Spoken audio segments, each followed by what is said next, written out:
Hello everyone, I am Hafsa Khan and in this video we are going to start with paper electrophoresis. In previous video we have already discussed कि electrophoresis क्या होता है, उसकी instrumentation क्या होती है, कैसे वर्क करता है.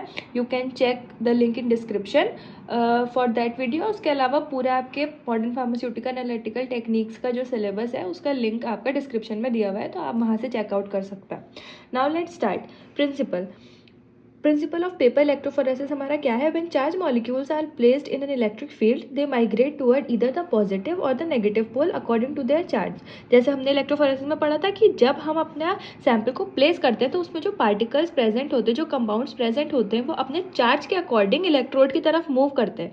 और कैसे? अगर पॉजिटिव है तो नेगेटिव की तरफ मूव करता है, नेगेटिव है तो पॉजिटिव की तरफ मूव करता है, क्योंकि opposites attract. Now, in contrast to proteins, which can have either a net positive or net negative charge, nucleic acids have a consistent negative charge imparted by their phosphate backbone and migrate towards the anode. However क्या होता है, अगर हम proteins का देखें तो उनके पास net positive या नेट नेगेटिव चार्ज होता है. ठीक है. Nucleic acids have a consistent, अब जैसे न्यूक्लिक एसिड है तो उसके पास एक कंसिस्टेंट नेगेटिव चार्ज है जो फॉस्फेट बैकबोन होती है, तो वो क्या करता है, माइग्रेट करता है toward the anode. Now equipments देख लेते हैं पेपर इलेक्ट्रोफोरेसिस के. The equipment required for paper electrophoresis consist of basically 2 items. कौन कौन सा? पहला आता है हमारा पावर पैक और फिर आता है हमारा electrophoretic cell. Power pack provides a stabilized direct current and has control for both voltage and current output, which have an output of 0 to 500 volts and 0 to 150 milliampere are available. Now electrophoretic cell ये क्या करता है? It contain the electrodes, buffer reservoir, a support for paper and a transparent insulating cover. The electrodes are usually made of platinum. हम जो हमारे electrodes हैं उनको हम usually platinum से बनाते हैं. Now वर्किंग देख लेते हैं हम पेपर इलेक्ट्रोफोरेसिस की. A long strip of filter paper is moistened with a suitable buffer. सबसे पहले हम एक बड़ा सा फिल्टर पेपर लेते हैं, उसे बफर में मॉइस्टेंड मतलब बफर में भिगो देते हैं पूरा. ऑफ डिजायर्ड पीएच, हमारे अपने पसंद के पीएच का हम पहले बफर प्रिपेयर करते हैं, फिर उसमें हम अपने फिल्टर पेपर को पूरा डिप कर देते हैं. And the sample is applied transversely across the central part of strip. फिर हम क्या करते हैं, जो हमारा पेपर है उसके सेंट्रल पार्ट पे हम अपना सैंपल को प्लेस करते हैं. फिर ends are fix to dip in the buffer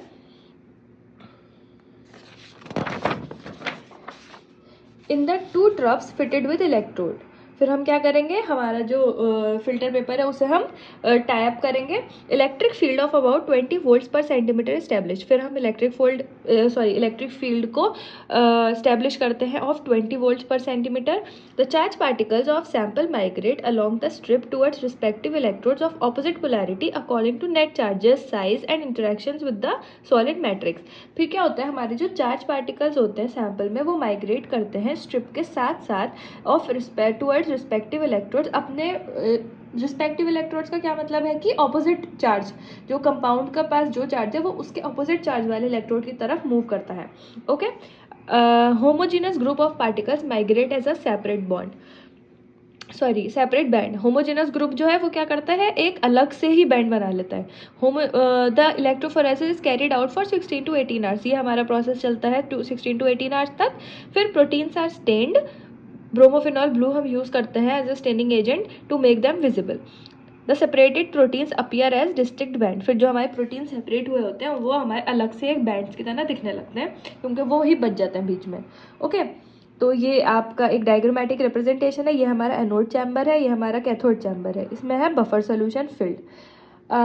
फिर ये है हमारे माइग्रेटिंग बैंड्स. ये हमारा फिल्टर पेपर है जिसको हमने कैथोड और एनोड के बीच में टाई अप करके रखा हुआ है. ये फिल्टर पेपर है. फिर बस ये हमारी हो गई पेपर इलेक्ट्रोफोरेसिस. ये आपको उसका डायग्रामेटिक रिप्रेजेंटेशन हो गया. Now let's see what are the different factors which affect the separation of paper electrophoresis. तो सबसे पहले तो आ जाता है हमारा सैंपल. अब जो हमारा सैंपल है उसका चार्ज की बात करें हम, तो अगर उसका चार्ज हाई है तो उसकी उतनी ही ज़्यादा मोबिलिटी होगी. साइज है तो लार्जर पार्टिकल्स क्या होते हैं, उनका कम इलेक्ट्रोफोरेटिक मोबिलिटी होता है अगर हम स्मॉलर पार्टिकल्स के कंपैरिजन में देखें तो. Shape, globular protein will migrate faster than the fibrous protein. तो जो ग्लोबुलर प्रोटीन्स होते हैं वो फाइब्रस मतलब जो बल्की वाले प्रोटीन्स के स्ट्रक्चर आपने पढ़े होंगे, तो जो बल्की वाले होते हैं वो फास्टर माइग्रेट करते हैं देन द फाइब्रस प्रोटीन. फिर आते हैं हमारी electric field. Increase of migration with increase of voltage gradient, ठीक है, डायरेक्टली प्रोपोर्शनल रहता है, जितने ज़्यादा वोल्टेज ग्रेडियंट होगा उतना ही ज़्यादा माइग्रेशन होगा. Buffer, migration of charge particle depend on pH of the buffer. अब जाहिर सी बात है, जब हम बफर यूज़ कर रहे हैं तो उसका पीएच भी सबसे ज़्यादा इंपॉर्टेंट रोल प्ले करेगा. composition, for example formate, acetate, citrate, phosphate, EDTA. pH, ionization increases with increase in pH. जितना ज़्यादा pH उतना ज़्यादा ionization of an organic acid and it reverts for an organic base, therefore factor affecting rate of migration. और इसी तरह से क्या करता है वो migration के rate को affect करता है. फिर आता है हमारा medium.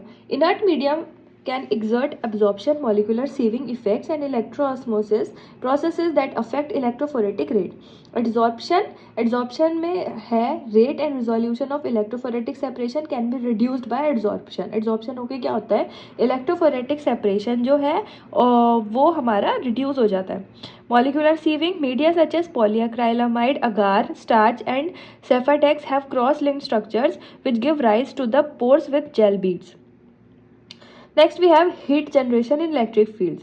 क्या होता है, कभी कभी हीट जनरेट होने लगती है क्योंकि इलेक्ट्रिक फील्ड्स वहाँ पे प्रेजेंट है, तो हीट क्या करती है, वो विस्कोसिटी को चेंज कर देती है एंड डेंसिटी, विस्कोसिटी और डेंसिटी को चेंज कर देती है किसकी, of electrophoretic media and it might also damage the equipment sometime. तो हमें ध्यान रखना है कि इतनी ज़्यादा हीट जनरेट नहीं होनी चाहिए during its functioning.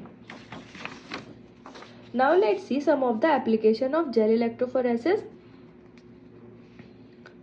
A simple, inexpensive and accurate laboratory procedure for various research and clinical studies. तो जो हमारा पेपर इलेक्ट्रोफोरेसिस है ये हमारी एक सिंपल और कंपैरेटिवली चीप और एक्यूरेट लेबोरेटरी टेक्निक है जो हम यूज़ करते हैं अलग अलग रिसर्च और क्लिनिकल स्टडीज़ के लिए. बहुत सारी इसकी क्लिनिकल एप्लीकेशन भी है, like study of sickle cell disease. सबको पता होगा सिकल सेल अनीमिया के बारे में, जो आपकी जेनेटिक डिसऑर्डर है.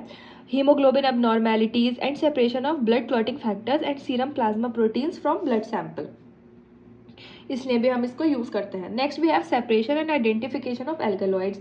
कोग्नोसी में आपको जब हम एल्कलॉइड्स का डिटर्मिनेशन करते हैं तो हम उसमें भी पेपर इलेक्ट्रोफोरेसिस यूज़ करते हैं. Next, testing water samples, toxicity of water and other environmental components. हम क्या करते हैं इसमें, वाटर मतलब जो हमारे सैम्पल्स हैं वाटर के उन्हें टेस्ट करते हैं, उसके टॉक्सिसिटी और उसके दूसरे कंपोनेंट्स को भी एनालाइज करते हैं हम by paper electrophoresis. Next we have drug testing industry use it to determine the presence of illegal drugs और क्राइम सस्पेक्ट्स. ठीक है, तो ड्रग टेस्टिंग के लिए भी हम यूज़ करते हैं पेपर इलेक्ट्रोफोरेसिस.